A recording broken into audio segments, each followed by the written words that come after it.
Joe, you should probably kick it off with like the this episode of Our Lucas Future, right? I don't remember how I did that. Oh, Joe. Oh, geez. Well, I don't know what we're talking about. None of us do. None of us ever. That's the secret. None of us ever have. Yeah. I think ad-lib. we're connecting to Stream Software. It looks like we are live, guys. So Cool. That's pretty sweet. Let's get this. How about this? Do you have the link anywhere so I can see what? Yeah, we should probably let people saying about my know. forehead? Oh, I found it. I found the link. Let's do it. Do the thing, Joe. On this episode of Our Ludicrous Future 2024, let's get ludicrous. Yay! See? He still do it. He still got it. He still got it. Oh, here, do it again. Do it again. I wasn't playing it. Do it again? Yeah, do it again. Ready? Here we go. How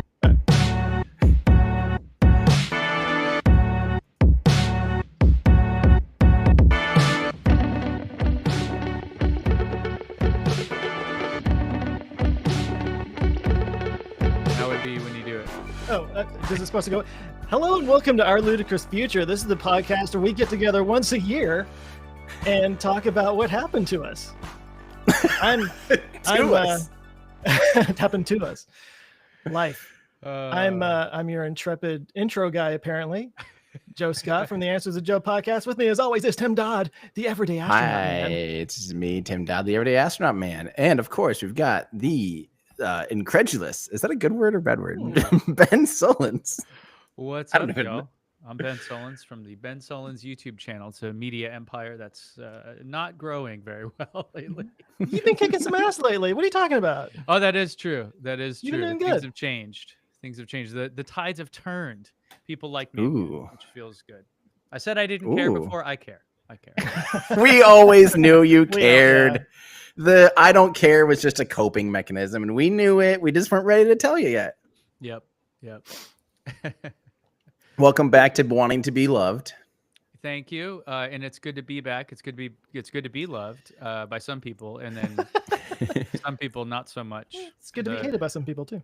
The people in the oil industry tend to not like me anymore. I'm waiting for a phone call. I'm sure someone's going to show up at my door one day and just be really, really upset. So, but it happens. Didn't it happen one time? Well, somebody wasn't upset, but they saw you walking into your house and then pulled up in your driveway and you caught it on your security camera. They did. Yeah. Someone came, they came to my house intentionally. And to, I don't know, tell me about a video to make or something. I don't remember, but it was not cool. I need so to real quick side note, we have requests for Ben to be a little bit louder. Ben, if you have a little more headroom to give us a little more, that'd be good.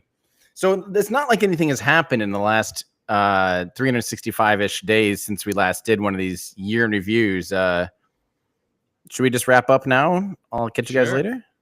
Yeah. All right. Thanks for joining. All right. No, what's new with everybody? Ben, you've been back at the YouTube in quite heavily. You're doing it.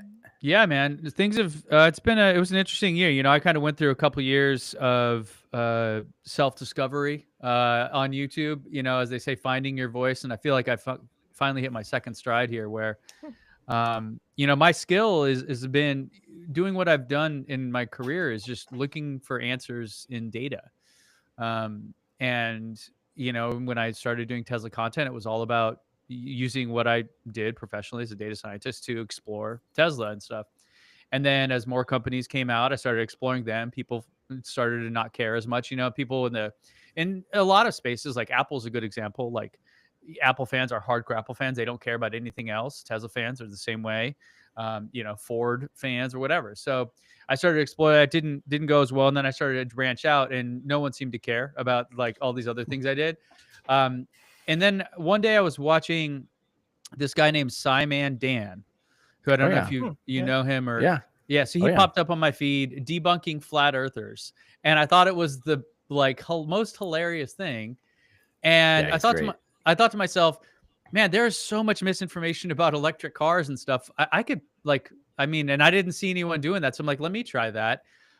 And it was just a whole new thing. And that's my whole thing now is just sort of kind of bringing to light all the stuff that is out there in terms of the facts, the things we know for sure about electric car sustainability, et cetera, and pushing back against these talking points. I kind of felt like we had solved this. Like, oh yeah, and we're going electric, everything's fine, you know, case closed. Electric cars are awesome. There's no argument. I was wrong. The oil industry really doesn't want this to happen. And so, yeah, so it's been really fun, you know, and it's a whole new life for me on YouTube, and I'm excited about it, and people seem to respond well. So, yeah, I've been clicking. Doing it. I like debunk. I enjoy debunking videos in general. Like, I think they're kind of fun, which is why I've been working on one for 7 months right now. I don't know how you do these. How do you do these 8-minute long videos? What is that? Me? Just anyone. YouTube. How does it?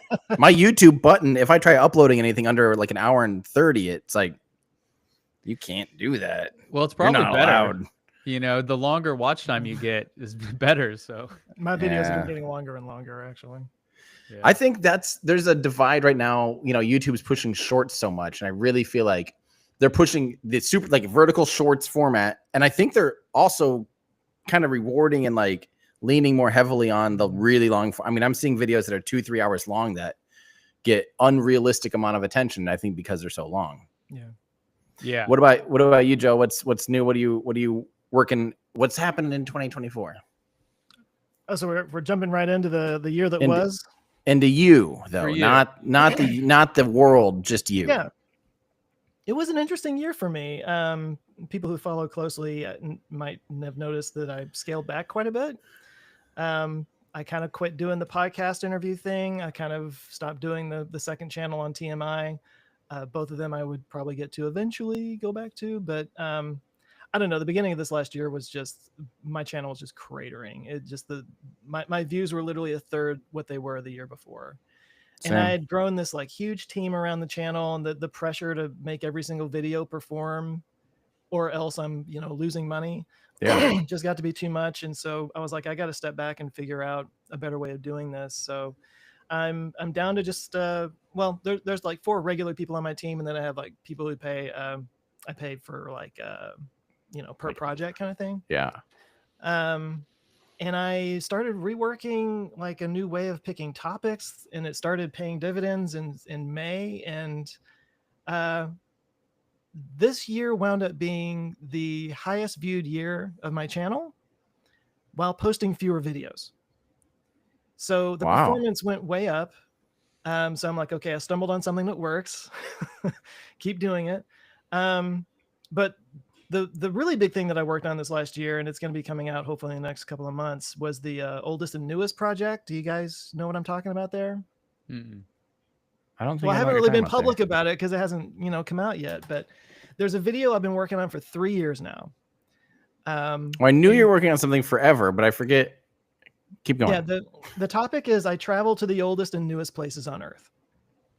So in September, me and a couple of guys went to almost near the Arctic Circle in northern Canada, near Yellowknife, if you know where that is. And the world's oldest rock outcrop is there. It's 4.02 billion years old. Wow. Got a piece of it right here. Whoa.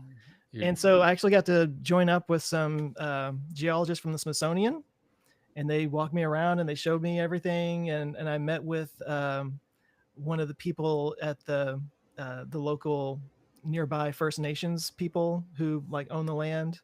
They're called the Tlicho people. And so I got to talk to one of them who, it's kind of a cool story. It's not to go on a tangent or anything, but they basically in 2005 signed a treaty for full autonomy over their land. So they're not like on a reservation. They own their land. They're like a new nation, really. Mm. And I got to like go, and I was at their cultural center. That's kind of like their Capitol building. And I'm talking to one of the founders, one of the guys that like negotiated that treaty. So I'm like talking to a founding father of a new country in their capital, basically. And I was like, this is so cool. So we did that in Canada. And then we went to Hawaii to stand on the newest rocks in the world. Mm. And I was there during an eruption, and I talked to some of the people at the USGS that were like scooping the lava. And oh wow, and I didn't get to do that, unfortunately. That would have been great, but we went up and we went up on Mauna Loa. There was a 2-year-old eruption that had happened on top of Mauna Loa. So we're like 10,000 feet up, and we go up there, and it was the most alien, bizarre landscape I've ever seen in my life. It was just nothing but like sharp rocks as far as the eye can see. It was like foggy. It was the quietest place I've ever seen in my life, because like all the sound just gets like eaten up by the sharp rocks and stuff, and it was foggy, and there was nobody anywhere around. So we got some just amazing footage there. But we're editing it right now. I've got a in studio bit that I need to record, but hopefully in February or March it's going to come out. But that was like a big thing that I worked on this year. That's amazing. It's going to be like a big, it's like a feature length documentary, basically. Good for you if you're doing a passion project too. You know, I think those ones aren't always the most financially fruitful, but soul fruitful. It's, you know, it helps a lot to actually put the effort into something like that, you know, and that's really cool. Yeah. That's exciting. So you said a few months still left to go? Yeah. It's always a few more months, right? It's like nuclear fusion. It's just always 3 months out. But no, it'll be a big deal when that comes out, and I'm going to have all kinds of like extra like interview footage and stuff like that. But that's awesome. I was you know, I was actually attempting to do a quick video that was going to be, you know, done in like 3 weeks or 4 weeks or so, and it ended up being it all started because of a debunk. Oddly, I've never done really any like specific debunks, but I saw Bart Siebel on Joe Rogan spew absolute garbage for over 3 hours. I mean, my God, I literally went sentence for sentence. So Bart Siebel, if you don't know, Ben, he's the moon original, like old school moon hoax denier guy, the guy that Buzz Aldrin punched in the face. Like that guy. And he had a spot on Rogan, and for over 3 hours, just, I mean, it's the claims and the things that he says, like, it sucks that he wasn't just at all fact checked or like questioned on some of his claims. I mean, some of the things he said specifically, I have this written down somewhere. It's hilarious. It is unbelievable. The claim was something like the Saturn V, the most complicated vehicle in the world, is the only aerospace vehicle or airplane or anything to have launched and successfully worked the first time ever. And then he goes on to say the Boeing 747 they built, they had 138 of them before they had one that worked. And that was with 10-year newer technology and all this stuff. Okay, so if you like break that sentence down, first off, no, we had the Juno rocket. You had all these other rockets that worked on the first time. Famously, the Saturn V and the Apollo program didn't work on the first try because it killed 3 people in Apollo 1, which he also talked about. Yeah. And to say that every airplane has like never worked on the first try, what are you even... the Wright brothers, the very first airplane ever, like, you know what I mean? Like, and then, I mean, he talks about how the 747, 10-year older tech. Nope. It was literally built in the same era as the Saturn V, like in the 60s. I mean, just everything in that sentence. The only words that are not lies are like like that is like, well, I've been trying to work on this a lot. Like the art of the debunk is a tough thing, because when you get into something like this, like I did when Trump was on Rogan, there was a whole 40-minute section where they just, again, same kind of thing about EVs and sustainability. Like, how much do you do? Because sometimes like you're just like, okay, I just can't. Otherwise, this is going to be a 6-hour video. Right. And it's like, no one cares. No one's going to like, you know, so do you just hit the highlights? I've been really trying to follow I watch Simon Dan a lot. He's not quite on my Mount Rushmore, but he's up there. He's close. He's in like a hillside next to Mount Rushmore. He's the Hollywood sign. Yeah, that's right. There we go. Right. Yeah. But trying to follow these guys that have become sort of the experts at this, you know, like maybe a CoffeeZilla comes to mind, although that's a bit different. But how do you know what to do? All that. The one thing that I heard recently, because I watched that Fly Me to the Moon movie, which I thought was a great movie. Seen that yet. Yeah. Well, it just perpetuates the whole thing about Kubrick making a fake documentary or whatever. Anyways, it was a great movie, but you know, if you're sensitive to that topic, it could be kind of triggering. But how do you balance, like, how do you know how much is enough to make it useful versus just like ridiculous? But the claim I keep hearing is we've never went back to the moon. I'm like, we went back like 10 times or something. I don't know what the hell you talking about. Like, that's pretty simple. So what I decided to do was not specifically address any claims, really. I had decided to take this approach of how do we know humans went to the moon without anyone else's claims, without anyone else's questions, literally just like, here's the engineering, here's the rocket equation on every stage of the vehicle to say, here's enough delta V, here's the reason why the flames are transparent on the, Apollo 17 ascent module. Here's the, this, just all the science and the engineering behind it. Because the deeper I got into it, like the more I was like, you can't fake all this stuff. There's just too much like actual engineering that exists still today. You can go see in a museum and then, you ask, why haven't we gone back? It's like, well, and people say things like, it's the only technology we lost. Concorde, double-decker jets, like airliners no longer being manufactured, Zeppelins. Like there's a lot of technologies that have existed that we lose because they're not economical. At the end of the day, at some point, economics and right now the Artemis program with SLS being $4 billion a launch isn't necessarily what I would equate to economical either. but the Artemis program is set up to eventually get us there with approximately 6% the cost of the Saturn V and the Apollo program. And, it's a lot of fun. So this video, I had to put it on pause because right now my life is more in danger than I think it's ever been in my entire life. You know how I always have these moments of like, there's 20 things happening at once. There's like 70 things happening right now. We are on January 10th. We're hoping to have another Starship launch here in Texas. And we have our production van that we built, right?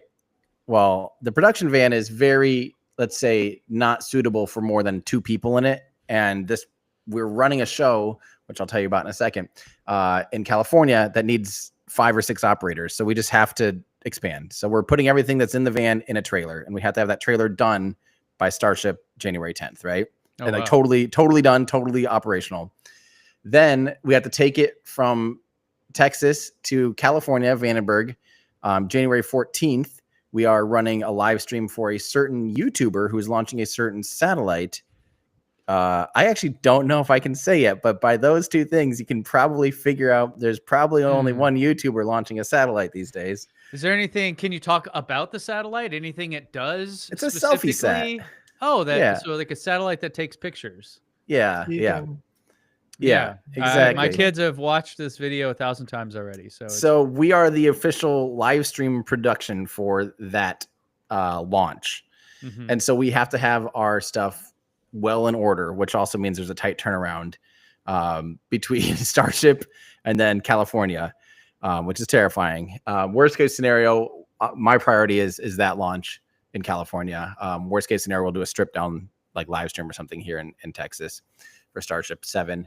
And then 25th and 26th, we have the Astro Awards in Austin. So so between these 2 things, and then so I've had to put like the Apollo video completely on hold because like this is hard deadlines on this stuff. And it's just an absolute, like just even the programming for Astro Awards, we're extending it to, it's 2 full days now of programming and panels and Q&As and guest speakers like Charlie Duke, a human who's walked on the moon, who I wish I had my video done to be able to show him the video. But Charlie Duke, I met Charlie one time. He's outstanding.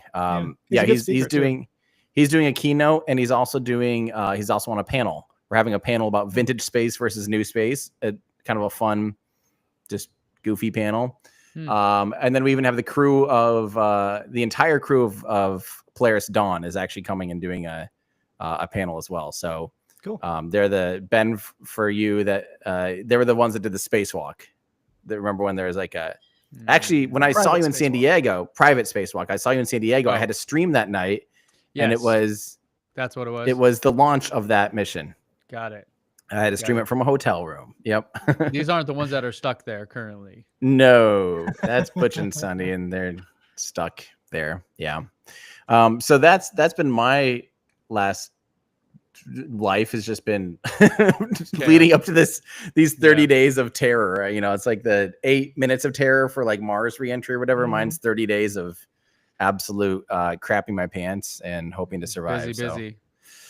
That's always the overachiever. Or just the poor planner. I one of the 2. It sounds so it just looks like how you roll though.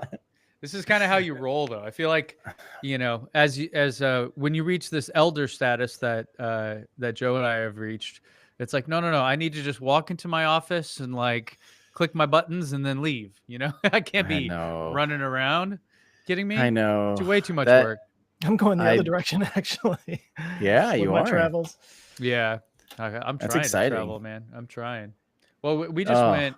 We've been doing. It's funny. So this next year, we're trying to take the family somewhere because the past 2 years, Jenny and I have had these amazing traveling trips, but just us, which is the best thing ever. Because when you have kids, like they just make like they're great and whatever, but they make things harder, You have to right? say that. Yeah, they're great most of the time. I don't know. Maybe We kind of love them. Yeah, I mean, one of them more than the other, But anyways, yeah. So next year we're trying to get out and do some more traveling as a family, which hopefully we can do. So that's great. Fun. They're getting old enough now where that's more feasible. Yeah. See, it was like we had a big month-long trip planned for Europe in 2020, in March of 2020. We were going to go out there for fully charged and then bounce around because Theo was 6 months old. And it's something to know about babies is they're actually very easy to travel with. The baby is easy. A toddler is a nightmare. So like, so then COVID happened and it's like, great. So now for the next 4 years, we go on road trips and that's it. I did want to ask you, Vandenberg, I've driven by it, or at least the exit off the freeway. It's not like Kennedy Space Center, right? I can't like buy tickets to go watch a rocket launch, or can you?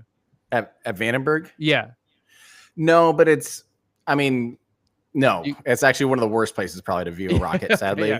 Honestly, okay. I mean, the public can be, you're about 6 or 7 miles. So it's in some ways better than watching a launch at Kennedy Space Center. However, there's a hillside in between you and the launch pad, so you don't see it on the pad at all. Yeah. You only see it once it clears that, which is like in 5 seconds, it's clearing it. So that's great, but it's not a great place to view a launch, honestly.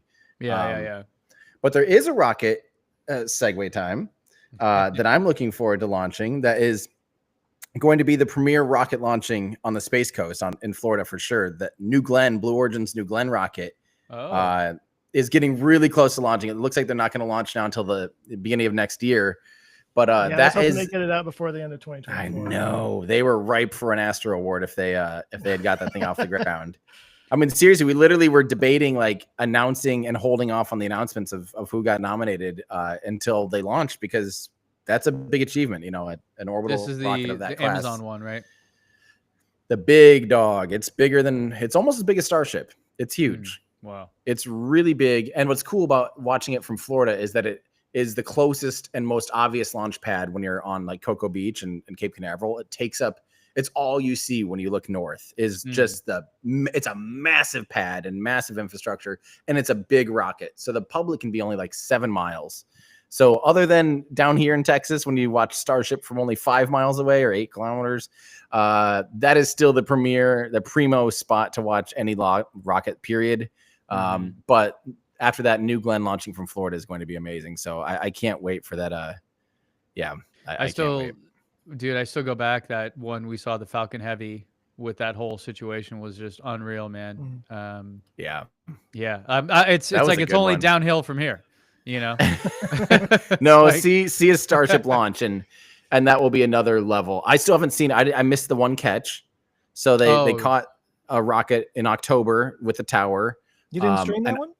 I streamed it, but I was in a hotel in New York City because I was at one of my best friends got married, and I had to make the executive decision, work or life, and I chose life. Good for you. But luckily, my whole team was out here to still capture and record and stream, and then they were able to bring me in remotely. So I still have not seen one of those catches in person with my own eyeballs. There's only been one.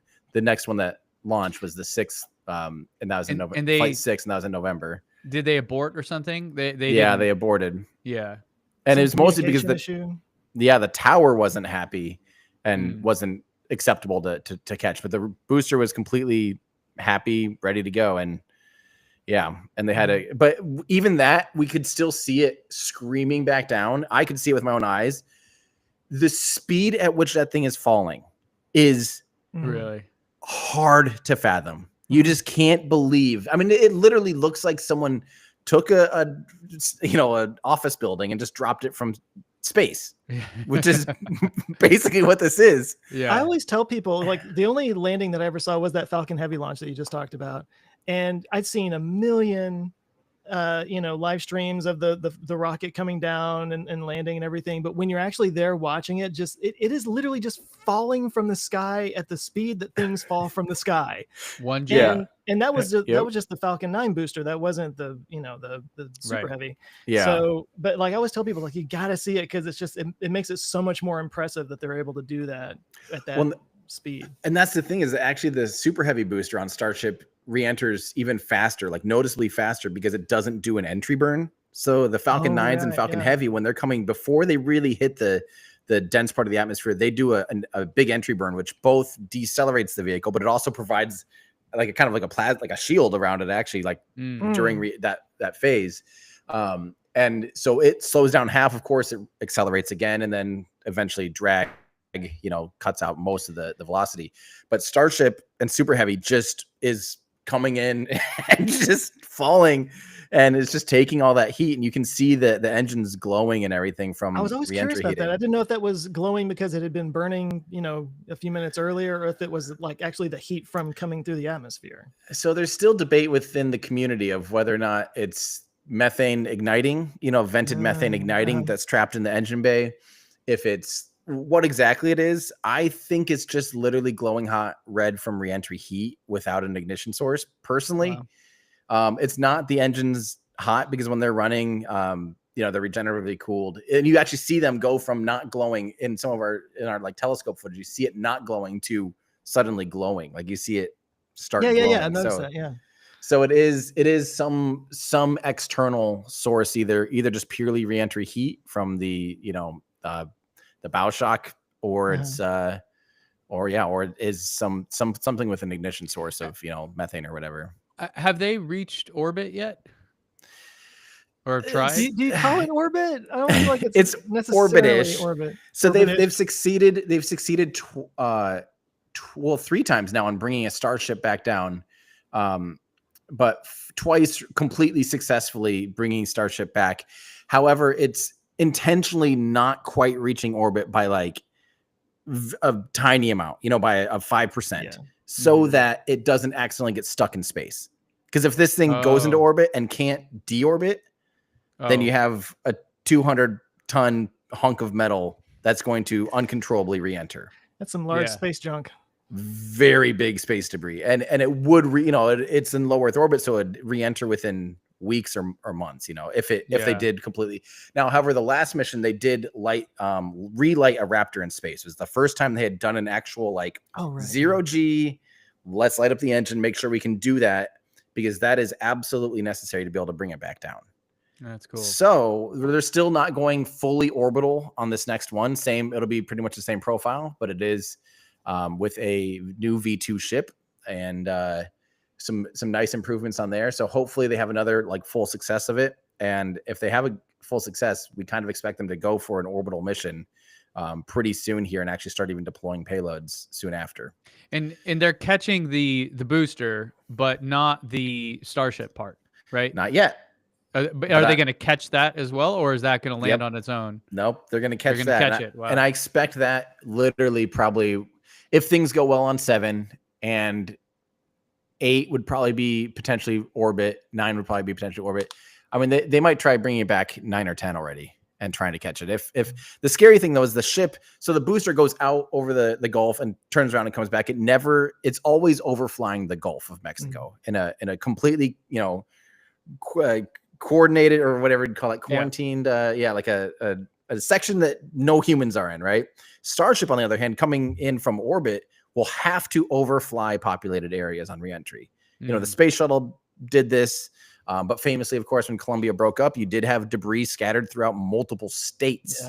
Yeah. And Starship is even bigger, more massive. Stainless steel would not melt down, and it actually would be bigger chunks if it did break up on reentry. And that would rain debris down literally probably all over Brownsville, and all over my house.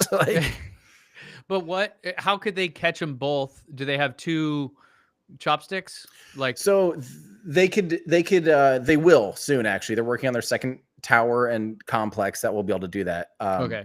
But realistically, they would probably totally do separate operations. They'd probably do a catch because the Starship could come back in like a few days later. Oh, right.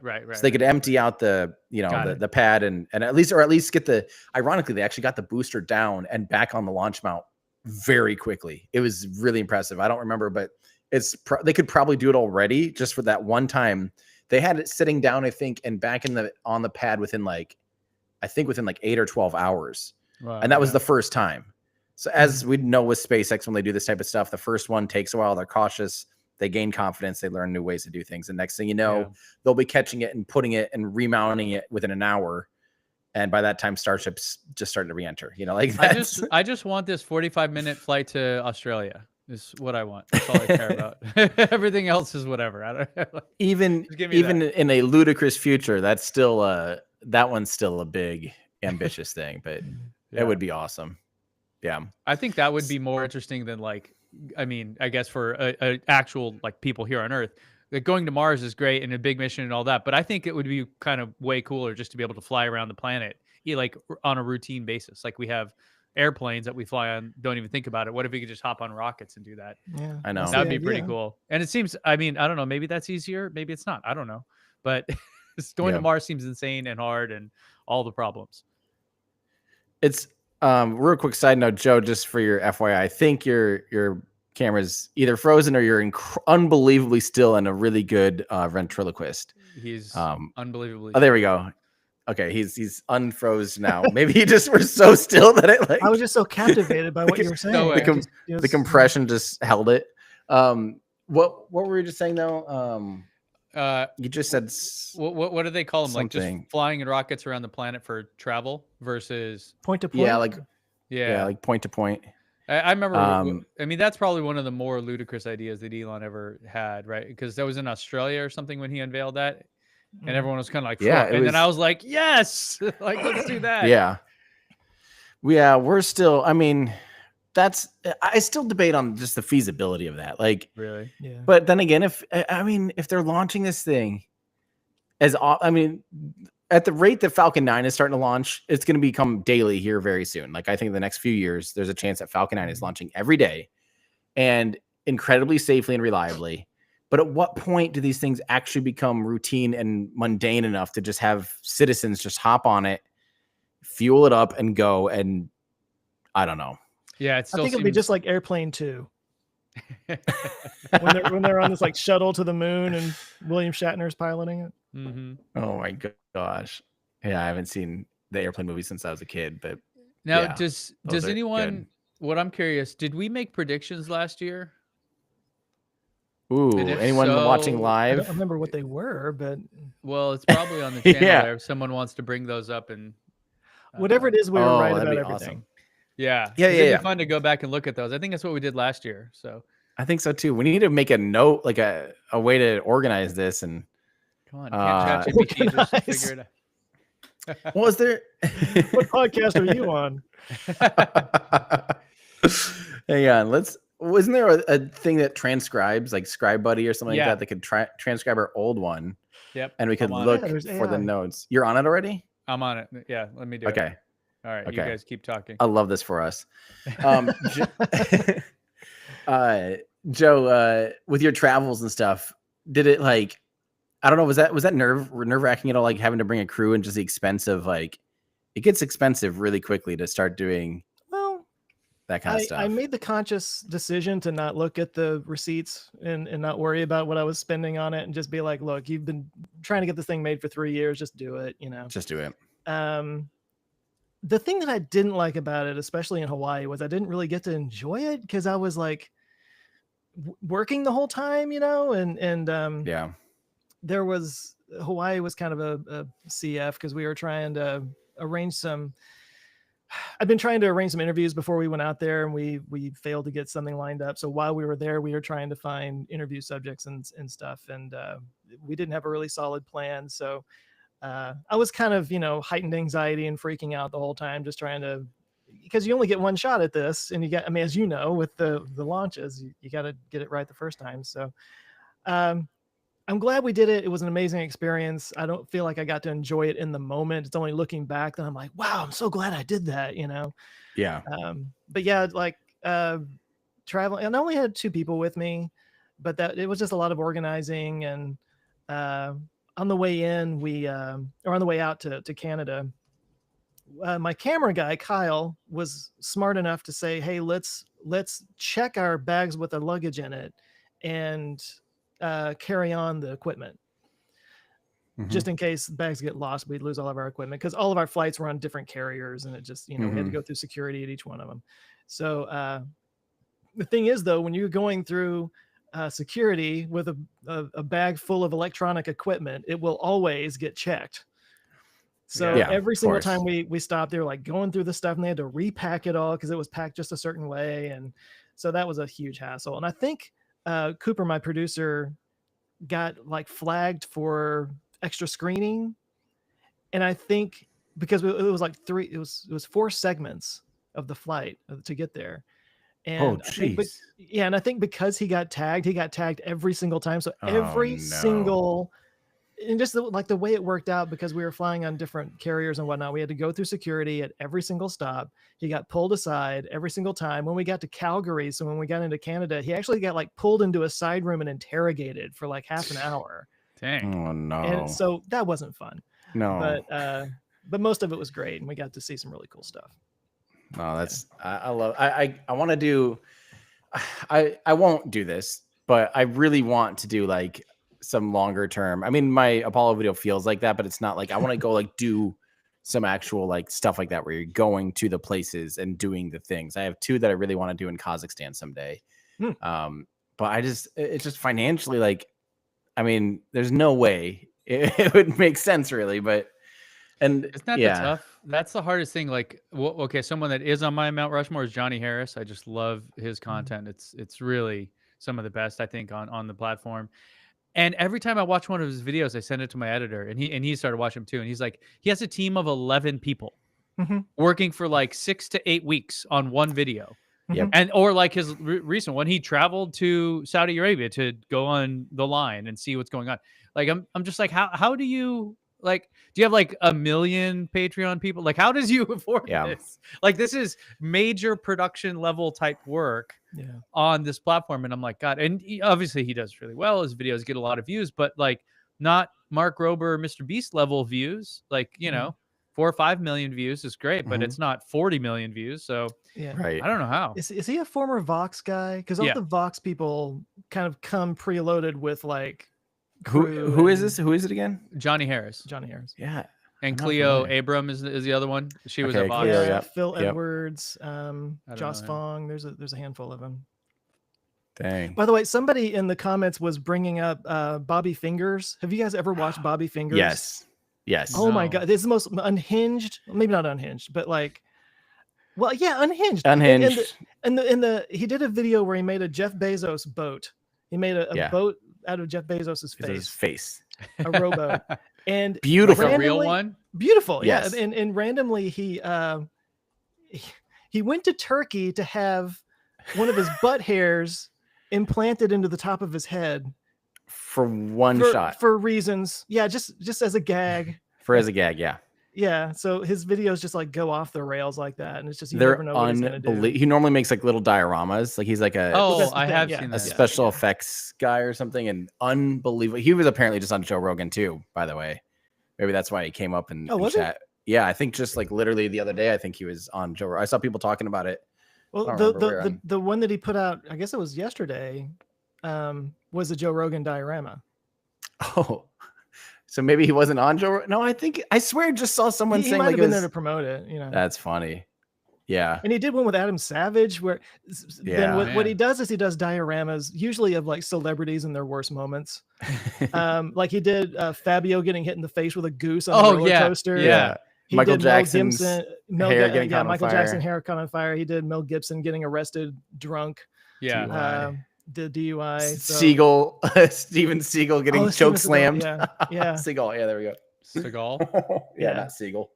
So whoever brought up Bobby Fingers, like, and the thing is, his videos don't get like that many views, really. Yeah, I mean, you really he's still got go a pretty small channel. you really go like, he's not making money on these things because he's spending months and tens of thousands of dollars producing it, which I love. I just and love the other it. thing he does is he buries it somewhere at the end of the video. He like buries it, and he says that there's like clues throughout the video to, if you can figure it out, you can have it. That's awesome. And people always find it. What's that book? Atomic Habits or whatever, or Tribalism, one of those where you can like those little things that you do in the videos that you repeat, and people really, those like rituals and stuff. Yeah. No, he does fantastic I'll have to check stuff. him out. I'm looking at it here. It looks fantastic. He's one of my favorite channels. Should we get to either like predictions or other topics? Like we're already like 40 some minutes into this hog, and we're just chugging along. Can I shout out one more channel real quick? Yes. Though? Yeah. Because you were talking about the debunking stuff earlier, and you were talking about the moon landing thing specifically. I'm sorry, not to go back to that. I would love to shout this guy out, whoever this person is.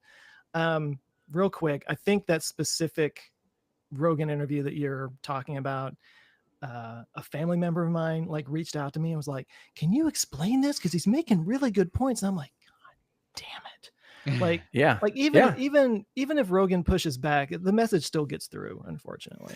Well, so I had to like debunk that, but that's the whole tone of my video, is that it's okay actually to have these questions. There's weird things that are unusual and foreign to us when someone's walking on the moon. Like things look and act and are different, and it's okay to have skepticism about things because it's unusual and it's monumentous and it's ridiculous, right?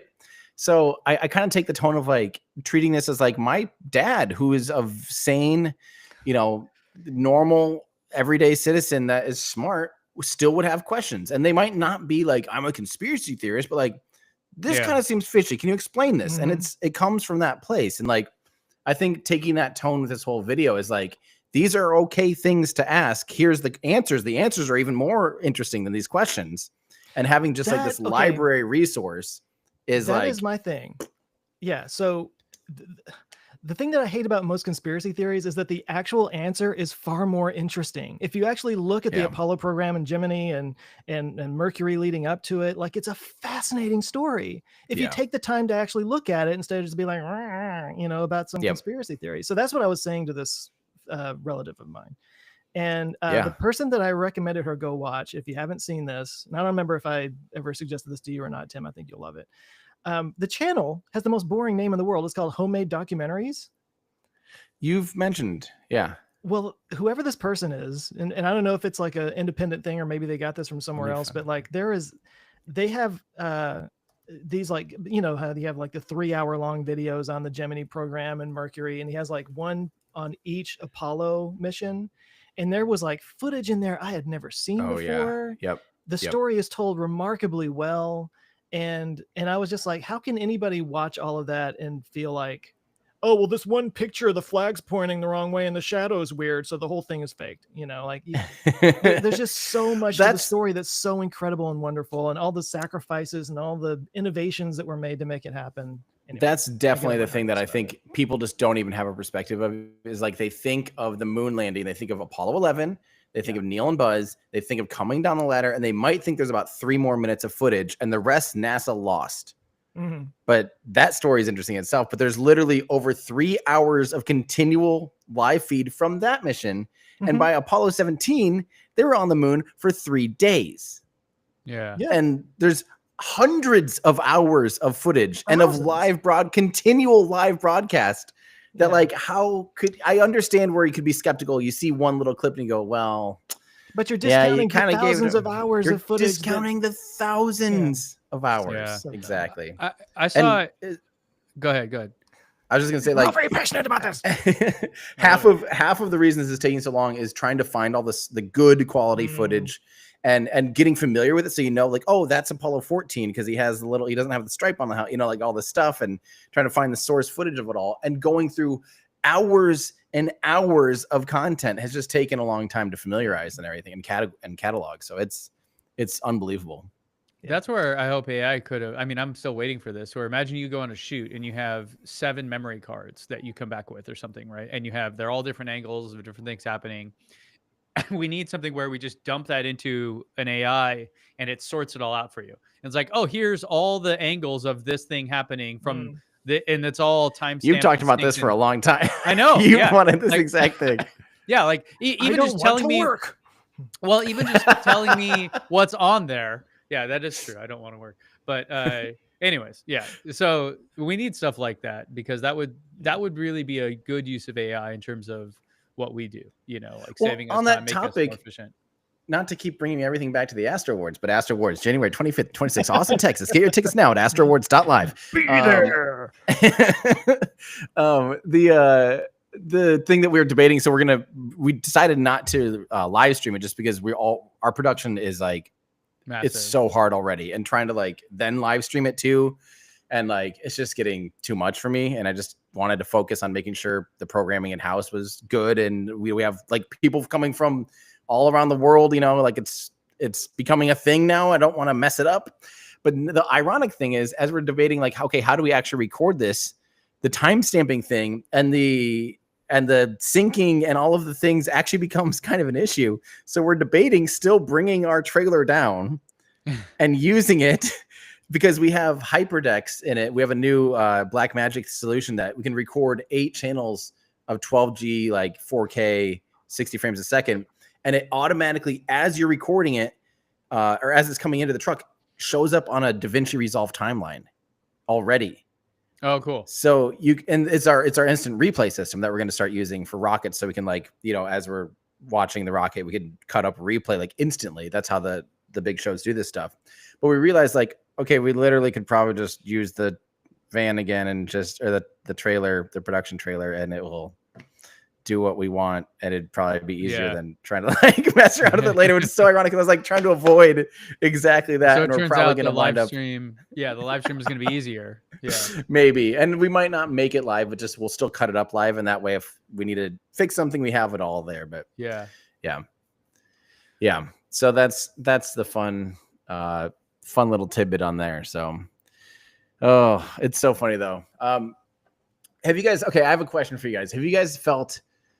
Especially, I feel like it's died down a little bit, but during the last couple live streams, maybe it's because it was near the election and around the election, I just felt like everything that was ever said on air or in chat or anything for about 3 months there, every single word went through someone's ear, went straight through their my political beliefs box, and then straight out their mouth or their hands. Like there was no everything. It'd be like, man, I'm not feeling the best today. I'm kind of thirsty. Someone will be like, see, it's the Joe Biden water. Yeah. Like, and you're like, thanks, Biden. Like, what are you, or, like everything. Yeah. And like, I feel like I'm over that now, and I'm very happy to be over that. But like, this is not a sponsored segment from Ground News, but I have been practicing literally when I have one of those topics that makes me go, because we talk about this on the show a lot, like a clickbait headline, and you feel that rage and you go, no way. And then I actually have been doing the diligence of like, I'm going to see what everyone else is reporting on this. And 99% of the time I'm like, oh, it's not even at all what I thought. Yeah. Mm-hmm. Yeah. My own bias or my own, Reddit feed or whatever showed me something and put a salacious headline on. They're trying to take away.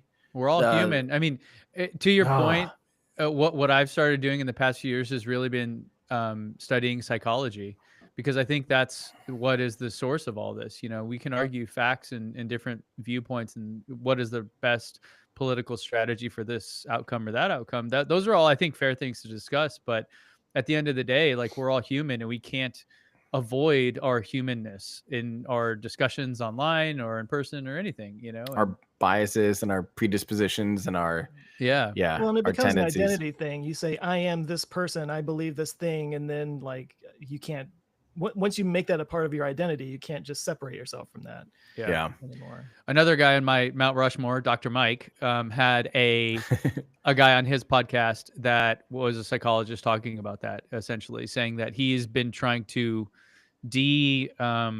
identify himself, I guess, or like take things away from I am a this.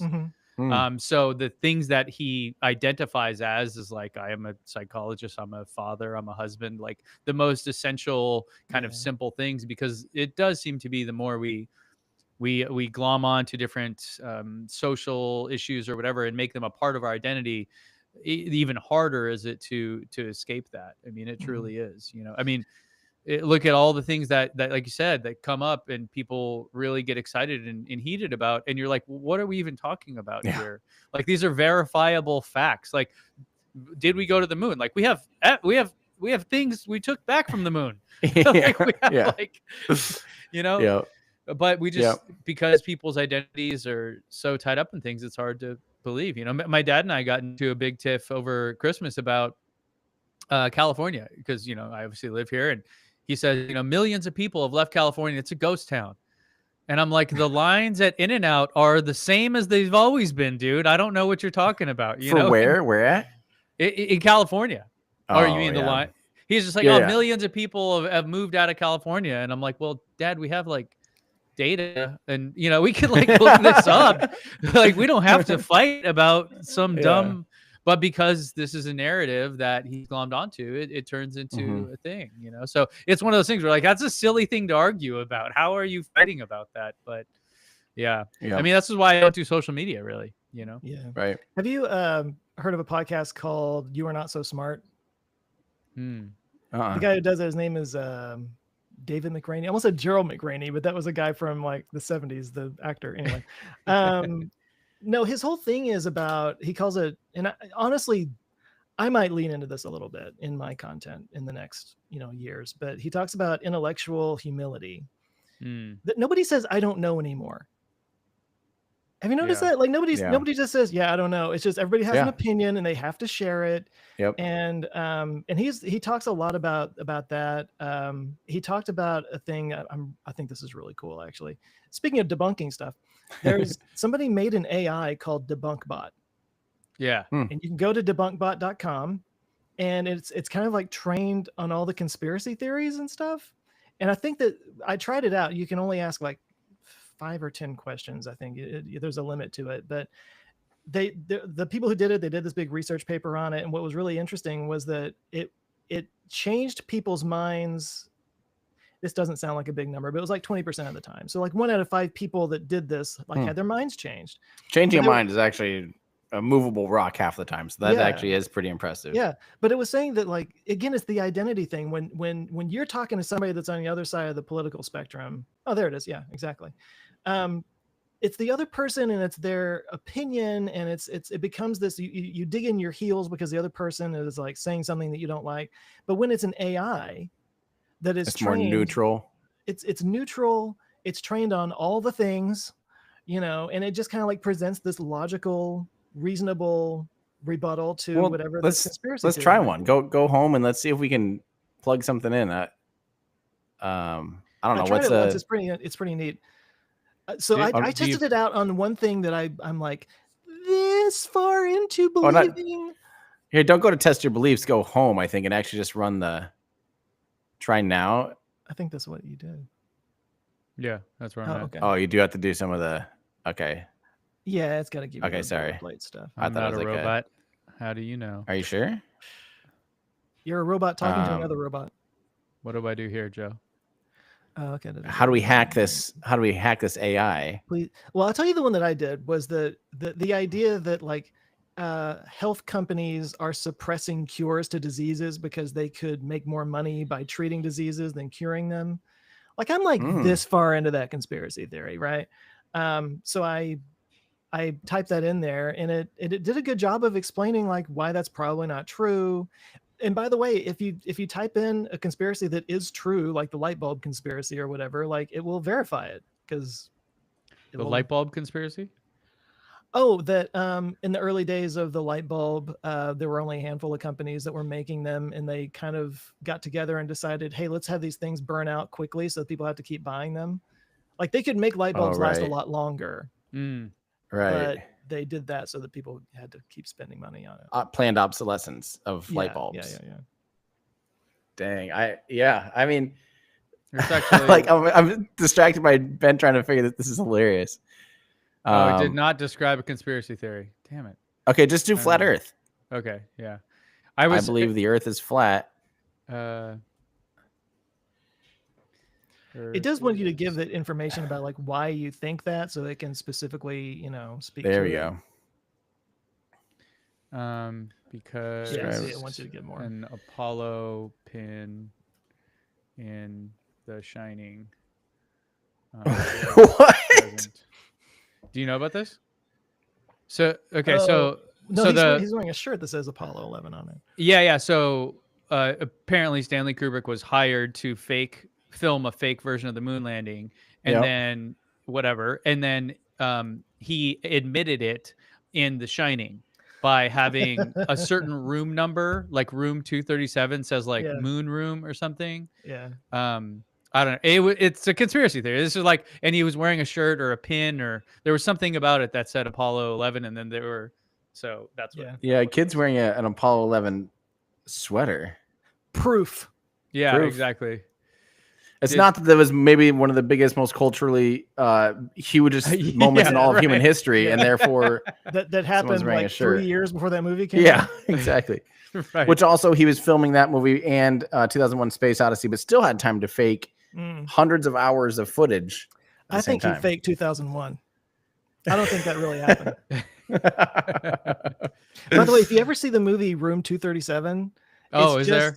Yeah, it's a documentary of all the people who like have all these conspiracy theories about The Shining, and it's just so bonkers. Like they're looking at little continuity errors and being like, "See, this means some big thing." It's like, dude, shut up. This is too difficult. This isn't working. People shouldn't put that much effort into like stuff and things. You shouldn't put stuff in things. Yeah, forget. Well, this is okay. Okay, let me, as the resident debunker now, since this is all I do. There's one thing that, and I'm curious your guys' thoughts on this, right? So it's pretty obvious from people smarter than all of us that electric cars are help with climate change, by reducing climate change, essentially, right? It helps push climate change. Don't help. Yeah, so to preface that, so that's obvious. I think that climate change is a difficult concept for people to get their heads around, for a lot of reasons, coming back to psychology. But so instead, when we're talking electric cars, what I'm trying to do on my channel primarily is reframe that discussion as to why they're beneficial, being environmental related versus climate change related.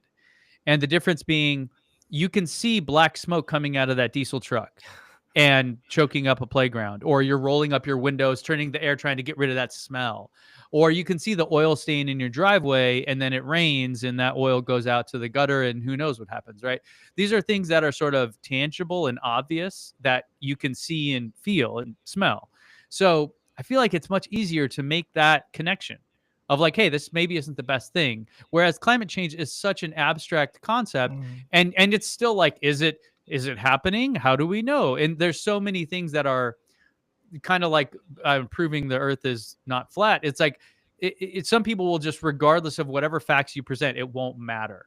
But it's kind of hard to argue against the stuff you can literally see with your own eyes or smell and all that. So I wonder if a lot of these things, like that's the problem, and why conspiracies are there so prevalent, is because the concepts are just like difficult. You know, like no one else is ever going to be on the moon, so it's easy to say like that's not real because you have no reference point. You know, I totally understand why people would be like, "How did we go there in 1969 and we haven't been able to go back since?" Like, yeah.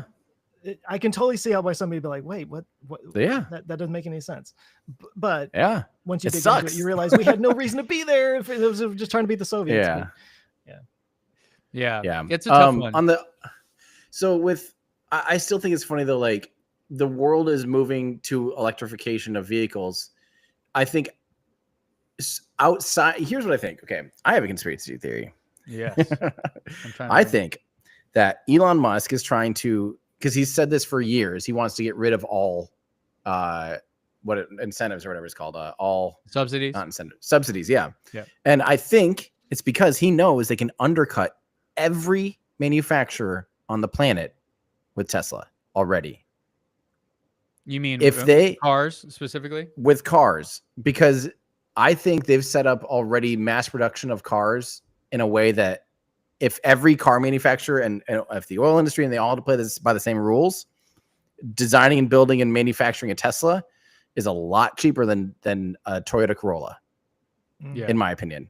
And Well, therefore, and then when you get into the free market of, the cost of operation, all that stuff, I think level playing field, and I don't think the competitors can keep up. I don't think anyone else is EV wise can compete, because I don't think they have the infrastructure. There's a 7-year lead on gigafactories that Tesla made that that's, I think that the free market though is leading to a lot of this electrification, and performance wise too. You look at all the hypercars, they're all going hybrid, they're all going electric, and how I love watching drag races on like CarWow and stuff, where they are taking a, Bugatti and you got a Rimac or however you want to actually say it, versus just a $92,000 Tesla Plaid, and the Plaid's smoking half of them half the time. It's like, it's just crazy. But it's an interesting question. Or go ahead, Joe. No, I was just like, I like to say to people, like, did you think the internal combustion engine would be the end of progress?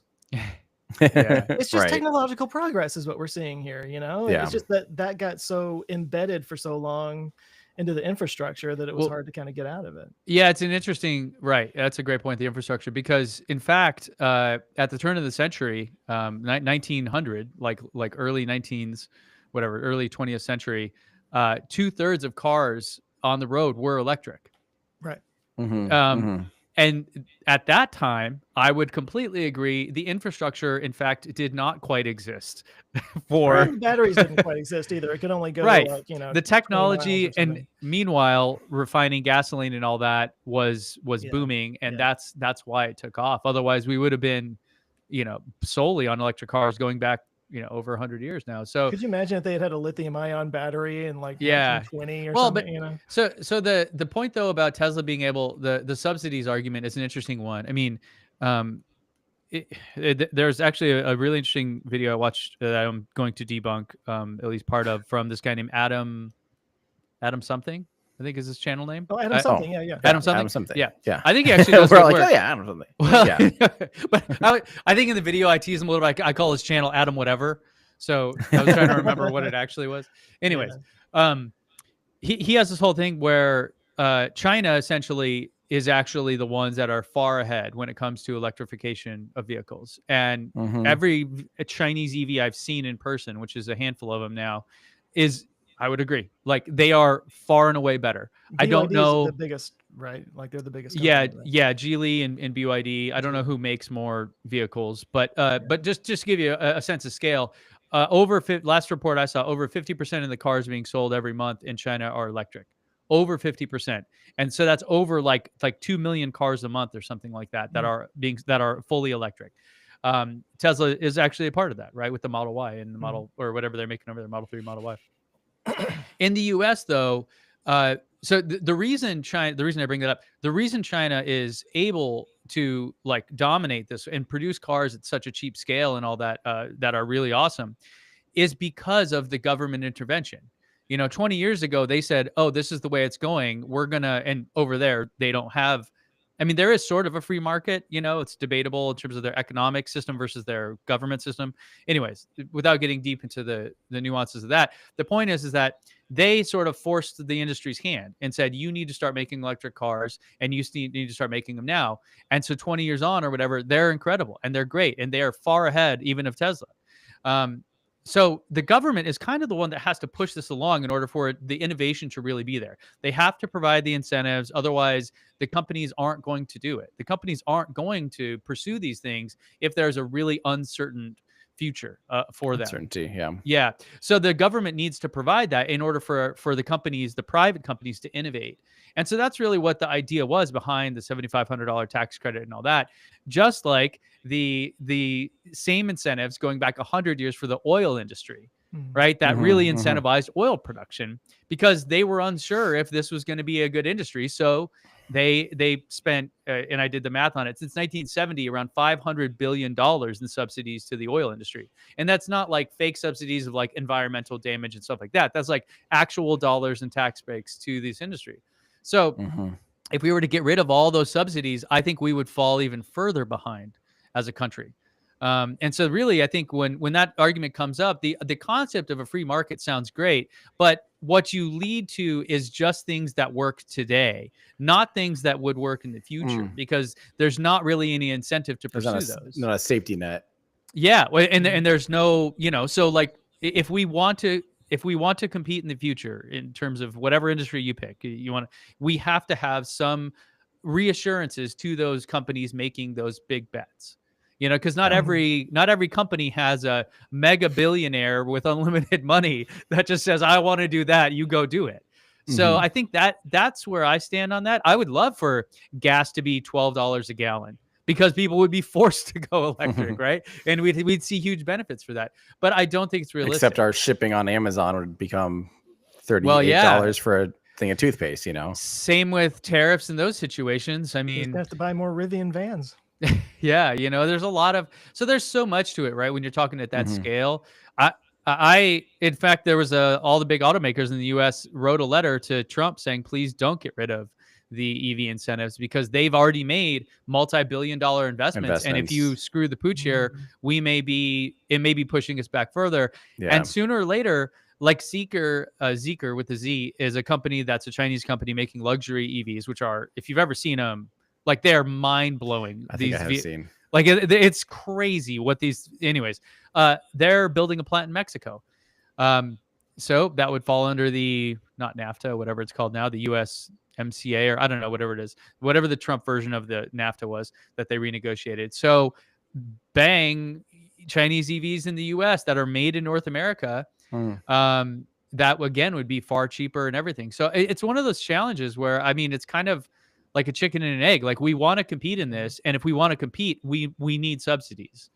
If we don't, then fine, then we don't. You know. I think that's true of all technologies, though. Like the internet was first developed by the government, and then became privatized. The airline companies, I think, originally were, maybe I might be wrong about that, but I think we're seeing that in space right now. The government, NASA was the launch provider for the longest time, and now there's private ones coming in.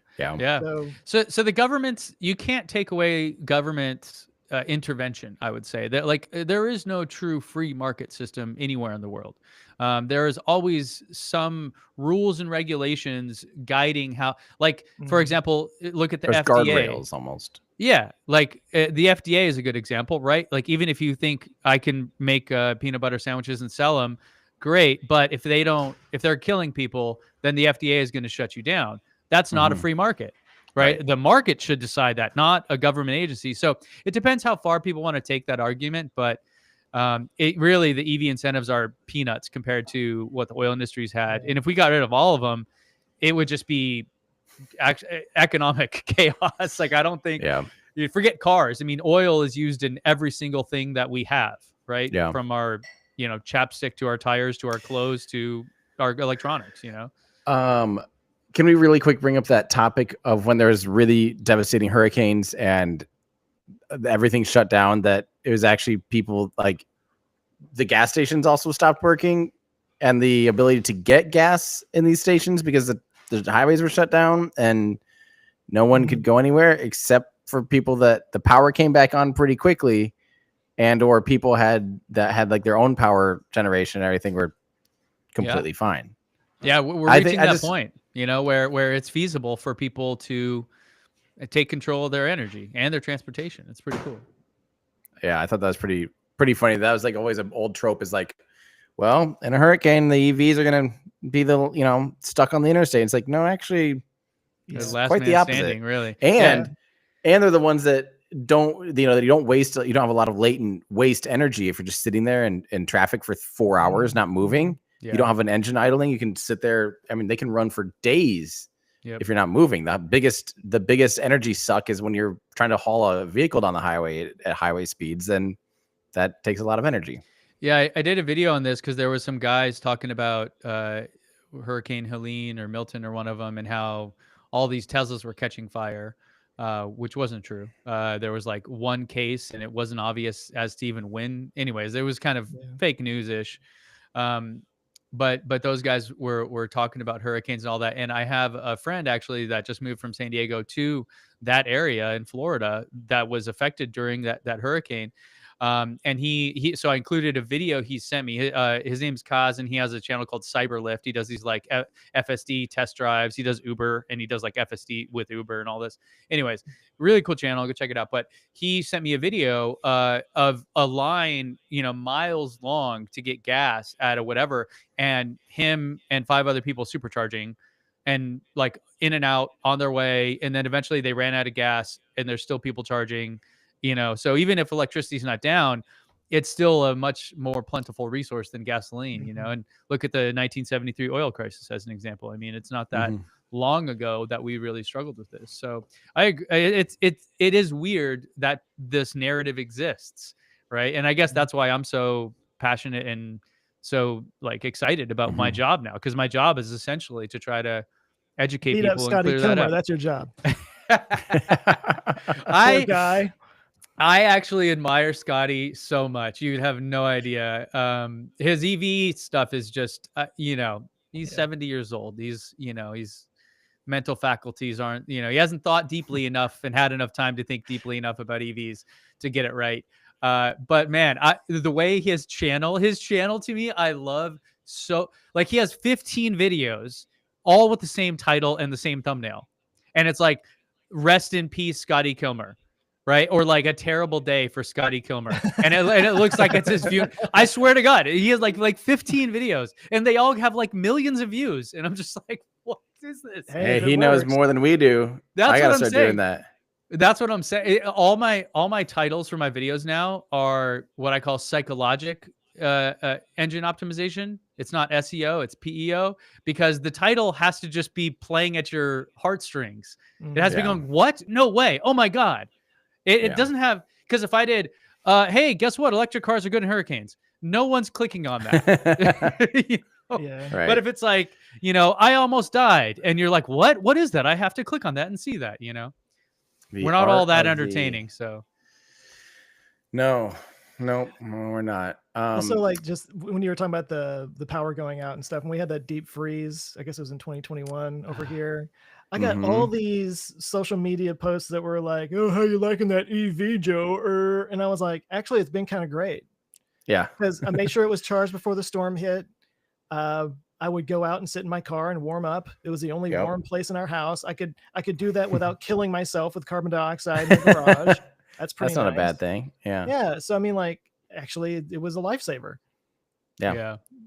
It is for a lot of people.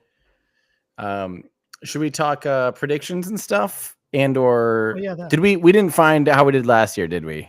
No, that probably was too big of a task. AI told me that it didn't have predictions, and a few people there said that we didn't have them. So let's just assume that we stopped doing it because we were so accurate all the time. So there was just no need to do it. We know that's right. We're that's just giving definitely the universe ideas. I'm gonna search my notes because I feel like I might be the one that would have written real quick OLF predictions. I have October 2022. Oh, those are just dang, they're not predictions. I remember we did this right when we ended the show. There was like, we did a predictions thing. I don't remember what they were, but I remember that was the last time we did it. So I predict that whatever we predict today will be forgotten by the time we do this next time. Absolutely.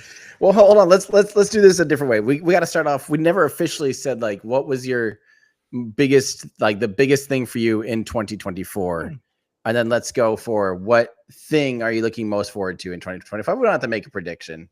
Let's just keep it like that. What was your biggest, Joe, or whoever's ready? What was the biggest thing in 2024? I think I will answer that right away because it's pretty obvious in my world that a rocket getting caught by a launch tower from the edge of space is just the most absurd thing ever, and the footage from it is incredible, and I can't wait to see it with my own eyes, hopefully in about 11 or 12 days or whatever.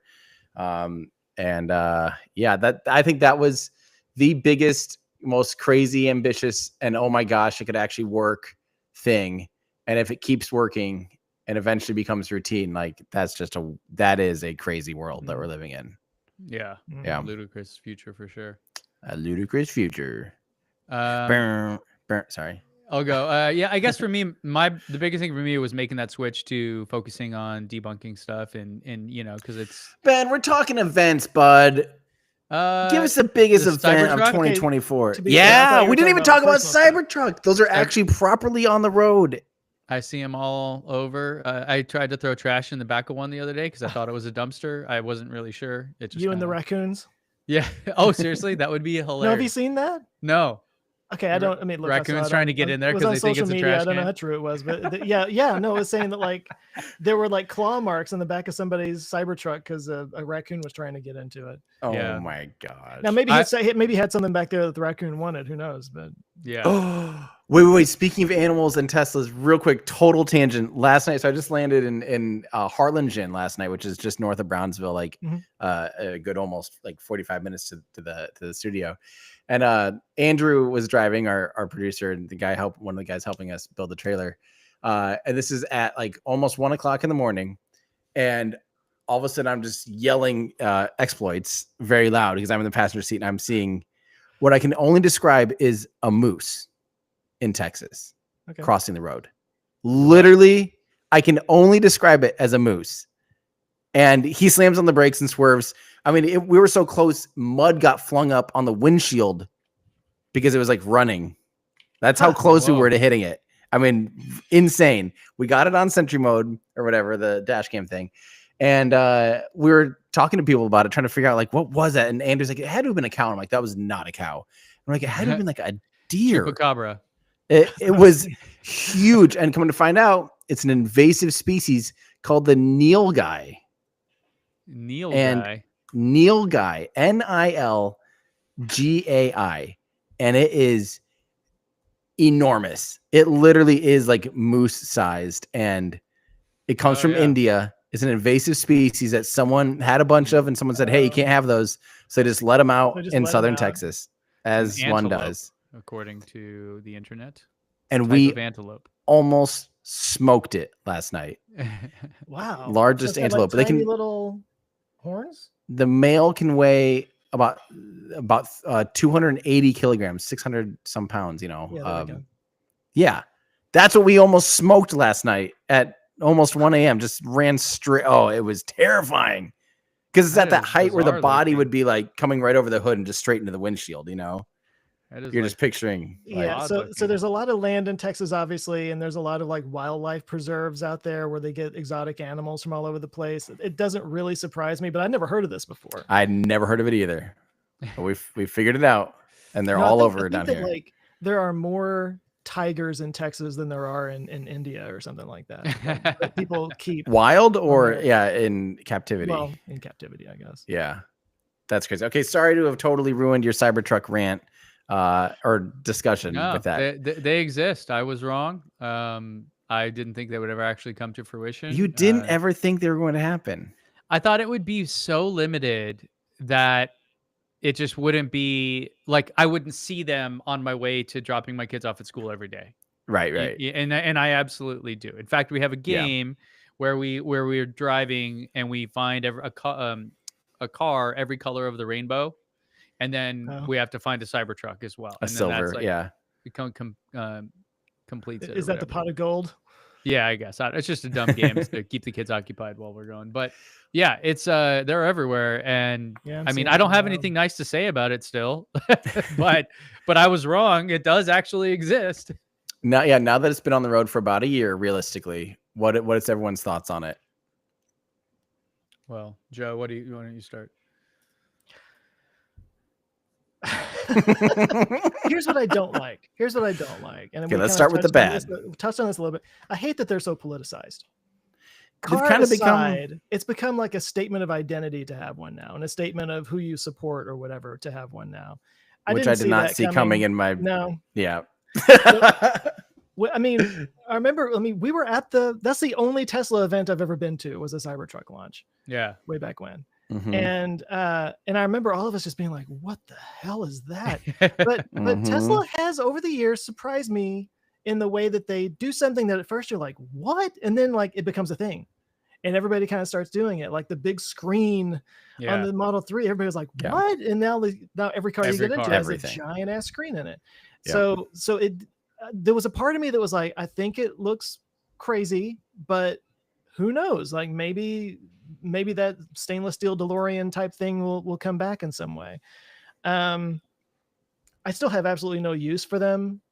Like if I were to get I don't need a pickup, and that thing wouldn't even fit in my garage. But that's what I don't like. I don't like that when I see one now, it's like a statement of some kind. It could have just been a car that was interesting, but instead it's become this like political touch point kind of thing. Yeah. What about the good? You said you're gonna say the bad. What about the good? Well, I've never even been in one, so I don't know what you haven't? good I can say about it. I mean, I've never really had the experience. I Neither will say have this. I. I've always said this. I like that You they haven't took been a in big one, Ben? swing. Really? No. You like, what'd you say, Joe? Sorry. You like? I like that they took a big swing Hmm. design wise. They tried to do something totally different and not brand new necessarily, but they did something totally different. And I applaud that.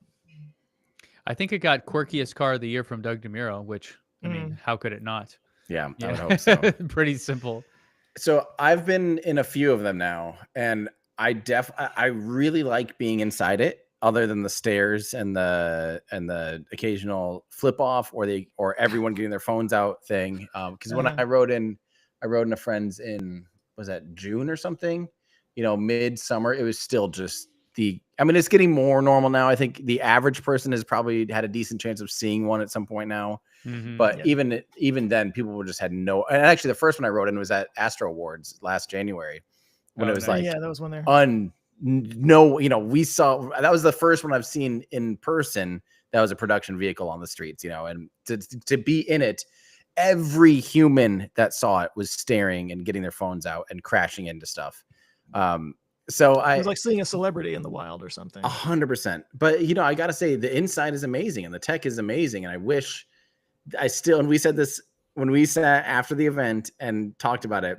I think all of us were like, if it was just like 30% more normal, it'd be the coolest thing ever. Wasn't there a rendering someone like added, instead of a triangle, they like added one little, and it all of a sudden was like, oh yeah, there you go. You know? Yep.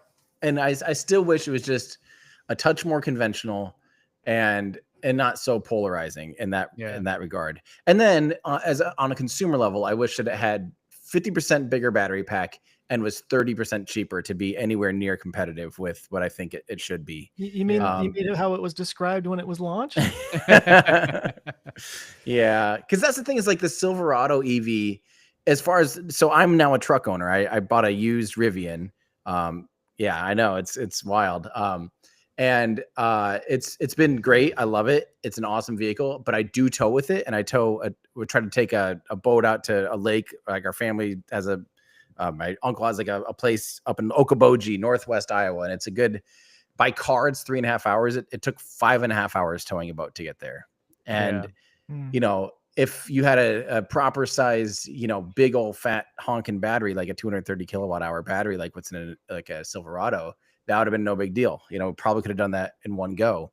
But I wish Cybertruck had done that. I wish they had just had the gauntlet thrown down and said, you know what, we're going to make this a truck, a truck you can use and you can tow, and you can be on the interstate going 80 mile an hour, and you can still get 250 miles of range, and you can still charge up and be back on the road in 20 minutes and yada, yada, yada, yada. That would have been amazing. And then you could have excused some of the, the exterior or the looks of, whatever your opinion is on it. That could have been excused away. But frankly, I don't love the way it looks, and I couldn't see myself driving one. So, and then once the supercharging network opened up, then the Rivian was a very nice vehicle. And I do like it a lot. You're not wrong, though. The Silverado is definitely a better towing vehicle the Silverado is probably the best electric truck overall right now in terms of all the features and specs and everything and price. It's kind of hard to beat. Chevy really nailed that. Cybertruck. I don't know what to say. So there's two things I'll say good about it that are objectively cool. One is the steer-by-wire, which is really neat. And maybe that'll come to other cars out there, because I think Tesla might be the first one to do that. And then the other thing, I think it was like the 48 volt architecture or whatever. They had like a different wiring architecture that it's not that it hasn't been done, but it's uncommon. And so as a result, it's, much more efficient and less wires and blah, blah, blah. So some cool technical advancements there. And that's about where my positivity on it ends. I don't want to rant too much on it. I don't like the way it looks. I think all the specs are just very disappointing. I think if you look at everything else in the space right now, it is not competitive at all, and pretty much everyone should probably buy something else. Hopefully, maybe they come out with a second version that does have 500, that does deliver on that. That was always my thing about it. I'm like, forget how it looks, forget whatever. If they can give me a $60,000 electric truck that goes 500 miles on a charge, I don't give a shit what it looks like. Right. that is absolutely a great buy. Yeah. And unfortunately, they didn't do that. And the range extender, I don't want something taking up a third of the bed too. Yeah, you no longer have it anymore. It's not a truck. It's just for anyways. But really, my probably biggest criticism of the Cybertruck, and it maybe speaks a little bit to my unsavoriness with Elon himself, has nothing to do about whatever he's done or changed politically in recent months or years.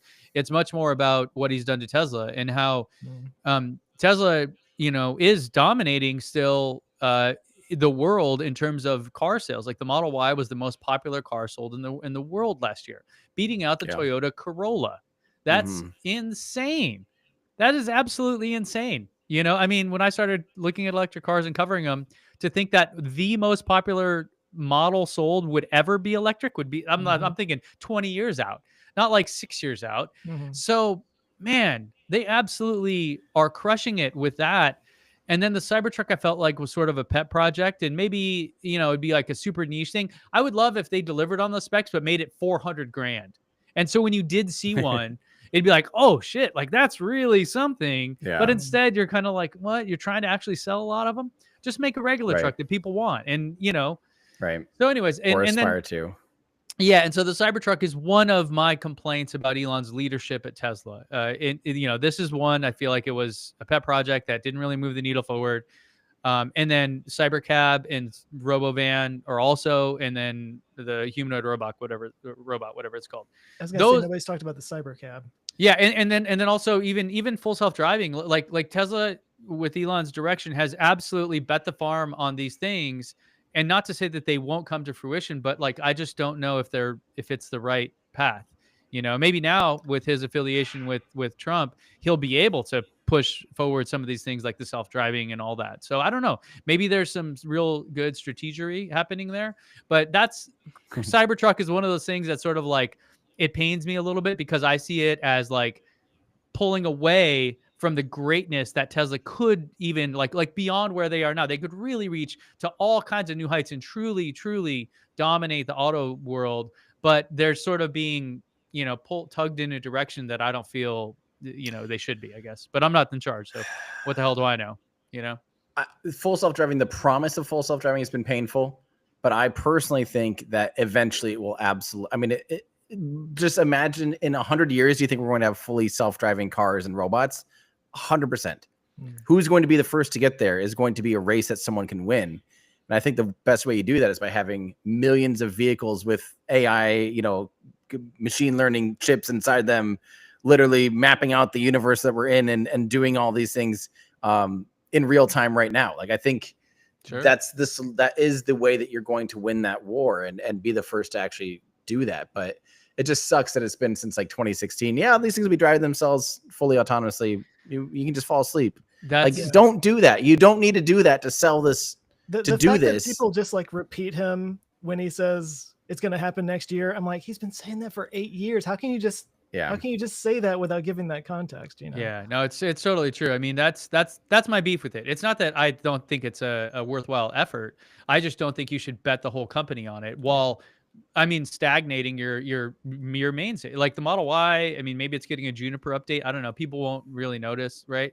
Some people will, but to the person buying it, it's like whatever. It's the same car that's been out for 4 years, and I feel like that's where I look at it and go. I mean, so still do it, but they're putting all the resources into that and Cybercab and all these other ones is kind of like I just think it's too much, But again, I'm not. Who the hell am I to say what they've done? But I'll just say from someone that's covered cars for 6 years now, it does suck that like there's nothing new to talk about that isn't some wild, super wannabe futuristic thing that's just not reality, you know? Like Waymo is a good example when you look at self-driving. I mean, they're crushing it, dude. Like they actually exist and are out there. And it's not profitable, but that's the point. New technologies never are profitable from day one. It takes years, you know. And beyond that, the economics of self-driving cars, I think, are like a 30-year timeline, you know, because insurance alone doesn't allow for self-drive for the cost to truly be what people think it will be, right? One of the promises of self-driving robotaxis will say is that it's going to be like a tenth the cost of what, say, a taxi is now. And that's just physically impossible. It just doesn't, it's not truly even able to do that today because the insurance cost alone for Uber is like 70% of the cost. So when you look at like $1 to $2 per mile you're paying for Uber, like 70% of that is insurance for the vehicle. So Right. even if you took out the driver and the vehicle was magically free, like it's still not but like to push back a on tenth, that, you know? If let's say a fully all the time alert aware self-driving is, you know, 100 times less likely to get in an accident, the insurance on it will be cheaper because it's, you know, so it will become by de facto the cheaper option. It because will like, be. Yeah, will be. Exactly. And this is my argument is like, eventually everything's moving in that direction. Yeah. What were we gonna say, Joe? I've made the argument that it might be the insurance thing that is actually what drives people to get electric cars or to push full self-driving or whatever to happen, was because like if they get it to where it is safer than a person, then the insurance costs on it would be less, and that would make it more financially, you know, incentivized to buy one. Yeah. Yeah. The insurance industry is unfortunately highly regulated, is really part of the problem. I mean, State Farm left California because of this, right? Because we have, for better or for worse, you know, we have rules that say, hey, guess what? You can't just charge someone triple the cost of insurance because they've gotten to a crash before or because they have cancer or whatever. Like you can't, like there are some rules that make it so we can still have insurance. And because of that, you know, the insurance companies have seen higher cost or, you know, for different things, and they can't let their profit margin slip one bit. So they're just out, you know what I mean? Which is pretty nuts to leave a state that has like more cars than anyone else. So, so I don't know, but eventually, yes, that like, I'm not against the idea of it. I'm just against the, hey, let's bet the farm and promise everybody that it's going to happen today. It's the promises. You know? That's what, the problem. I still like Tesla as a company, but I will say that the thing that excited me about them back when we first started doing this was that motto of accelerating the world's transition to sustainable energy. And I feel like they've dropped that. Oh yeah. Completely. Yeah. And that sullies my mood for them. Let's just put it dropped it, but they are doing it though, because they're selling these things like hotcakes and have actually made a huge dent in that idea though. Fair. But I feel like they just don't need to. They move more into the robotics and the AI and the automation and that kind of thing, which feels more like a cash grab to me, or positioning themselves to be at the head of a new market, which is understandable, but that's not what got me excited about them in the first place. You know, I never hear anything about Tesla Solar anymore. Are they still even doing that? Yeah, I don't know. I mean, I never hear anything about it. The Powerwall is actually pretty good. The new Powerwall 3 is actually pretty dope. What you're describing here, Joe, is literally, it's kind of what like I feel like any of the astronauts that I follow, anyone that I follow for their thing, like, hey, I follow you because I like your opinion on Mars and you're a geologist or whatever, and you have these excellent views. I don't follow you because I care about the coffee you drank this morning. I don't follow you because, you know, unfortunately, your personal life or your political views. You know, that's just the reason. And that's the same for, you know, Elon. I don't care. I don't care about his political posts, and that has nothing to do with whether or not I agree with them. I followed him on X and Twitter because I like rockets and I like fast, cool cars that are doing cool things. And like when 98% of his feed became not that, it just wasn't interesting to me, you know. And the same thing, like you follow Tesla because of the cars and the advancing sustainable energy. You just aren't as excited about the other things, and I think that's completely fair to feel that way. Feels like a different motivation to me. Yeah. Yeah. It's was it an SNL skit like Neil Armstrong came out with like a classic rock album or something? And that was a Mitchell and Webb sketch. Yeah. He's like, we're not going to talk about the things that he did in the 60s. He's like, but he is the first man on the moon. He's still the first man on the moon. right. He's the first singer-songwriter on the moon. I haven't seen that. I gotta find that. I love Mitchell and Webb skits. They're so good. So good. Yeah. We should keep moving here so I can get back to work on the trailer. But Joe, what was your number one thing for 2024? I've been sitting here this whole time. You can say Starship. You can say Starship. Well, I'll say this. So the video that I put out today was like a look back on the year and all the things that happened. And it was chronological, just going month by month. And so, of course, all the Starship launches were in there. I had forgotten there had been 4 this year, for one thing. Yeah.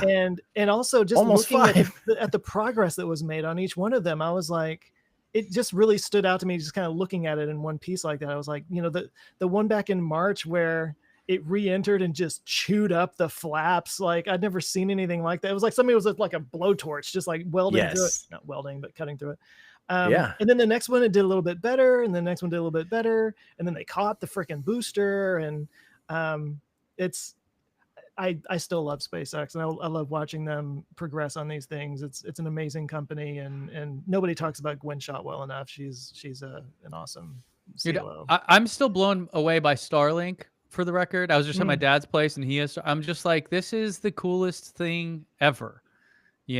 Like now you can like be entirely off grid on your home. You can make your own fuel for your truck. You can make your own water with an atmospheric water condenser. You can have your own internet. Like the whole world could fall off and you're still chilling. Like life is good. And it's not like you have to be some ultra billionaire to be able to do that. Like that's right. Yeah, Starlink is one of those where I'm like, dude, this is really cool. I love this tech. You know what just hit me the other day, and I don't know why it took me this long to think about, but okay. Obviously, we're starting to move towards Starlink, like is going to become like our cellular, like data provider. Obviously, that's literally where this is going. And I realized they can, when you break it down to like megabytes delivered to humans, right? Like just to one human, the cost of putting up a tower, a physical tower, and giving X amount of people coverage in some regions, still maybe in really dense areas, really dense cities, that'll still be cheaper for a while. But still, you have permitting, you have all these cables, you have the insurance, you have all the infrastructure costs of that, right? To deliver X amount of bandwidth, one megabyte to one human or whatever ratio. How much does that cost? I'm starting to realize Starlink, especially when Starship starts launching, might become cheaper than running a physical infrastructure, period. When you actually, especially if you think about how much it costs to like run a fiber line 30 miles down a road, 50 kilometers, like it's millions of dollars. Yeah. And but yes, hold there's on. a huge bandwidth that can go through that fiber line. I don't follow. So, but Starlink's cell service, which I think is out today, right? Like you can go kind of. I thought that just piggybacked on, because like your cell phone doesn't have a receiver for the radio antenna or whatever it needs, right? It's just literally the normal radio waves that would normally be on a tower are just weaker, but coming from space. You know what I mean? Oh, I thought it was that they were just piggybacking on T-Mobile network. T-Mobile, they are. I mean, they're broadcasting T-Mobile capable spectrum of data. You know what I mean? So a normal T-Mobile subscriber. Wow. Whatever the birthday party. So a T-Mobile subscriber can use their normal phone and their normal plan, and bing, bing, bing. Yeah, they're ready to go. But it actually doesn't. It connects directly to Starlink satellites, not through local cell towers. 100% Starlink I didn't ground. Get that. Yep, ground to Starlink to you could be on a. Wow. Eventually, be I mean, it's, to me, that is absolutely the most game-changing thing in the world. Joe could be on a volcano in Hawaii, and exactly. I received a message from our friend Joe, who seems to be unable to excuse himself. Joe, why don't you go ahead and use the restroom quick, and then we'll show up. Pan the camera so we can see. Yeah. Or should we just work on wrapping up here, because I do have to get back to work. I think we could wrap up. Yeah. Oh, sure. Make me the bad guy. Going for an hour. Well, I'm the bad guy. I need to do this. How about we talk about things we're looking forward to really quick? We have to keep it quick, Ben. 2025. I'm looking forward to the Astro Awards 2020, January 25th and 26th, Austin, Texas. AstroAwards.live. Get your tickets at AstroAwards.live. We're gonna have me with a microphone. Space Suits. We have Charlie Duke. AstroAwards.live. Yeah, we'll see you guys there. That's what I'm looking for in 2025. That's also what I'm looking forward to in 2025. That's all we've got. That's it. Well, if we're doing self-promotion, there's going to be a book on the way for me, and there's going to be a new merch site on the way that actually, Tim, your person. Andrew. Yeah. Yes. Yeah. That's awesome. Yeah. Yay. Yeah. So that's on the way. It's. Did Allie make Allie, Allie stuff? Okay. Yeah. I didn't know if you were working with my merch guy or if I knew about the design Allie did. A little bit. Yeah. Yeah. Awesome. That's exciting. Yeah. We had video. some hiccups with the book. Unfortunately, we thought we'd have it out by Christmas and didn't. Yeah. So I thought I'd have new model rockets out by Christmas of the Mercury and Atlas Mercury and Redstone Mercury rockets. They're not done yet. Yeah. Merch stuff is complicated. It's hard. Yeah. It's really hard. It's a whole thing. What about you, Ben? I would say the Rivian R2, but it's not coming. I guess the first drive event for the Rivian R2 was probably the biggest thing in the EV space that I'm paying attention to. Who the hell knows what else is going to happen? Yeah, Chinese EVs invading will happen at some point. So, and I'm all for it. Bring them on. They're pretty cool. But yeah, just find this new path I'm on with the debunking. Just keep on pushing on that flywheel keep on. Educating people and trying to spread the good word. So, yeah, that's awesome. Sick, guys. Well, pay attention. I'll be putting out a video about the trailer build and kind of a little update on our studio and then hopefully an Apollo video after this crazy month of January for me. So wish me luck. Good luck. Yeah. Sounds good, guys. Thank you. And really good talking to you guys.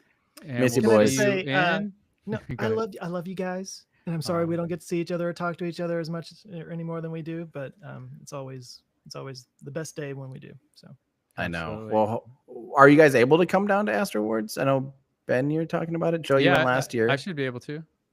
I wasn't sure what the date was, but now that I do, I'll take a look. And 25th, 26th. Yeah. Astro Awards.live. I got tickets for you guys. It's in there now. Okay. All right. Love you guys. That's going next year in our ludicrous future. Bonk, bonk, bonk. Look at that. It's like we've done this before. Man, Riverside makes this easy. Much better than Zoom. Yeah, that's pretty awesome. Are we still on screen? I think we are. Looking at us right now? Probably. So don't pee in a bottle right now, Joe. Okay. Got mine. I said don't. No, Joe, no. Cool. We'll end on that note. Okay. That was perfect. Awesome. Hey, that was great.